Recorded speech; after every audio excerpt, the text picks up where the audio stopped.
முடக்கருத்தான் இந்த கீரையினுடைய பெயரிலேயே அதனுடைய பயனை சொல்லி இருக்கிறது. தமிழ் உலகம் எப்பொழுதுமே சொல்லும், ஒவ்வொரு சொல்லும் பொருள் குறித்தனவே அப்படின்னு சொல்லியிருப்பாங்க. அதாவது ஒரு பெயர் இருக்குன்றால் அந்த பெயருக்கு பின்னால் அது ஒரு முக்கிய காரணம் இருக்குங்கிறது தான் தமிழினுடைய மிகச்சிறப்பான ஒரு விஷயம்.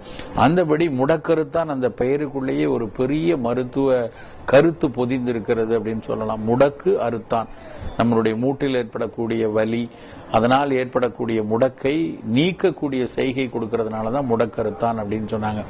இந்த முடக்கருத்தான் கீரை சாதாரணமா நம்ம நேரடியாக மற்ற கீரைகள் போல பெருவாரியான மக்கள் சமைத்து சாப்பிட்றதில்லை.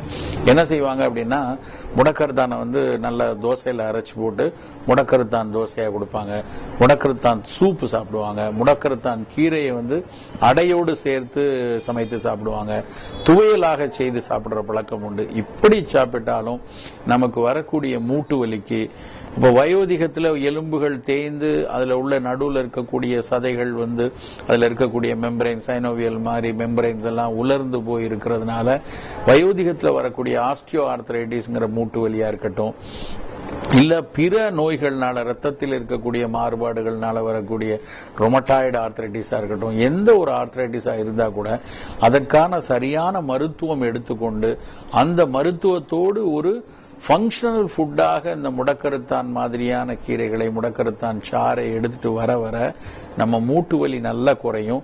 மீண்டும் அந்த நோய் தலை தூக்காத அளவுக்கு உடலின் நோய் எதிர்ப்பாற்றலை செம்மைப்படுத்தும் பாங்கும் இந்த முடக்கருத்தானுக்கு உண்டு.